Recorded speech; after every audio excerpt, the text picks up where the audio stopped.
चिंगुड़ी तो केते प्रकार रेसिपी बनाऊे किंतु ए स्टाइल रे थरे चिंगुड़ी बरा बनातु देखिए एत टेस्टी बनब खावाई गरम भात पखाला भात आप सबुथ एंजॉय करेंगे। खरा दिन आसीगला एवं तो आम ओडिया घर सब बेले पखाला भात सहित यही चिंगुड़ी बरा आप थे बनइबे ना देखिए आउ सब बाकी तरकारी फिका लगे। तो चलतु चिंगुड़ी बरा केमती बनइबा स्टार्ट करवा। चिंगुड़ी बरा बनवाई आम गोटे छोट ब्लेंडिंग जारटे नवा से आम गोटे चमच कला सरिष गोटे चमच धला सरिष हाफ चमच जीरा दबा अल्प पानी देकी तार गोटे चिकन पेस्ट बनईकी साइड रखा। ये आम कखारु पत्र किसी नहीं जोटा कि बोईत कखारु पत्र पंपकिन जोटा कहती तो आप लाउ पत्र नहीं पारे। कखारु पत्रर एमती तार सरू सरू एमती तार सिर बाहर तो आपड़ ताको सेमती बाहर करदे। बाहर करके एमती बड़ बड़ पीसेस रे साग गुड़ी को काटी नेबे। कखारु पत्र को साइड रखा। ये आम नहीं कखारु फूल तो कखारु फूल को आम एमती भल से परिष्कार करके बाछि नबा। आउ तार मझिरे जो गोटे डेम्फो टाइपर थी ना ताकू आप बाहर करके अलगा करदे। ये जो येलो टाइप गोटे डेम्फो देखुए तो डेम्फो को बाहर करके अलगा करेंगे। यहाँ जदि भल थी आप रखिकी यूज करेंगे जदि पोक लगी आपको बाहर करेंगे। ये भाव में मुझे सब फूल को एमती काटी आनी आपड़ चाहिए छोट छोट पीसेस करेंगे। ये मुझे अल्प कखारु कखारु को एमती सरू सरू करके काटी नहीं गोटे छोट मीडियम साइज आलू को एमती सरू सरू करके काटी आनी। एबे आम सब जिनस को धोईकी साइड रखा। ये आम गोटे सिल्वरटा नवा से अल्प रसुण कोला नहीं गोटे इंच अदा हाफ कंचा लंका नहीं आउ ये अल्प धनिया पत्र नहीं तो सब मिसेकी आम ये गोटे छेचा मसला बनइबा। यही मसला छेचा ना देखिए गोटे बहुत बढ़िया बास्ना सहित तार गोटे टेस्ट एत जबरदस्त आसो। आपड़ थे बनइला माने देखिए सब बेले बनइबे। एबे ये मसला छेचा को गोटे बाउल रखिकी ताको साइड रखा। चिंगुड़ी बरा रेडी करने आम गोटे बड़ बाउलटे नवा से सबू परिबा को आम धोई आनी सबू परिबा को ये आड करवा। तापर ये आम जो अदा रसुण कंचा लंका धनिया पत्र छेचा को आड करवा। स्वाद अनुसार ये लुण आड करवा अल्प हल्दी गुंड अल्प लंका गुंड 2 चमच मुझे बेसन आड करी 2 चमच ये चाउल चूना आड करी हाफ चमच ये जीरा आड करी। ये प्रथमे आम जो मसला बाटी थिले सोरिष मसला बटा मुझे 2 चमच आड करी निहाती भाव में आड करेंगे। देखिए तार गोटे टेस्ट बहुत बढ़िया आसो। ये मुझे अल्प चिंगुड़ी माछ ताकू भल से धोईकी लुण हलदी गोलेकी मु रखी तो यही कंचा चिंगुड़ी माछ को आम से आड करवा। एबे आम कंचा चिंगुड़ी माछ को यही परिबा सहित आड करवा। एथिरे मु गोटे चमच सोरिष तेल आड करी।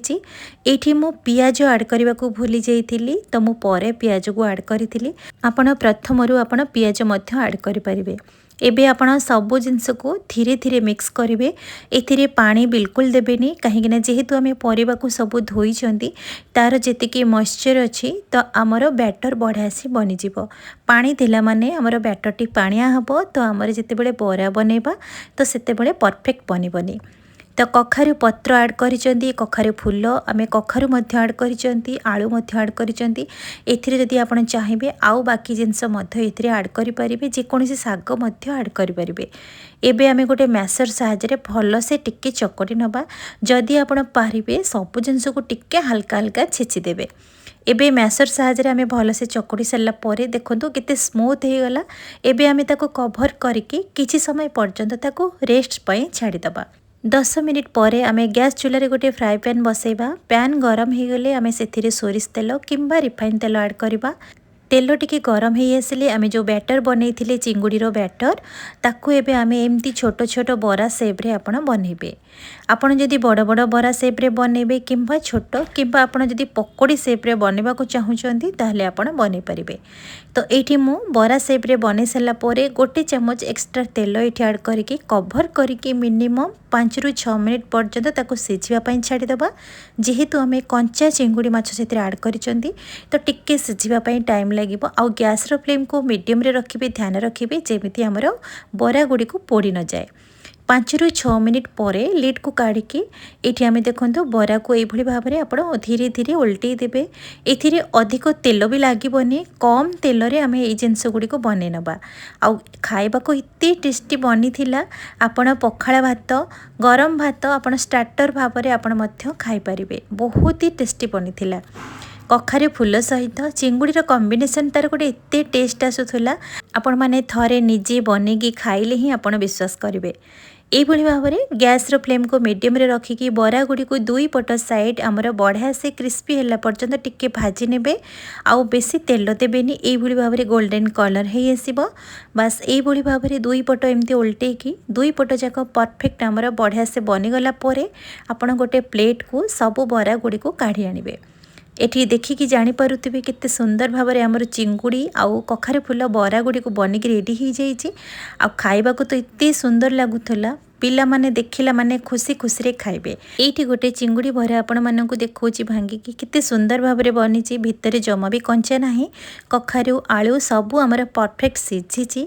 आपण पखाळ भात सहित निश्चित भाव में ट्राई करंतु बहुत ही टेस्टी लागिबो।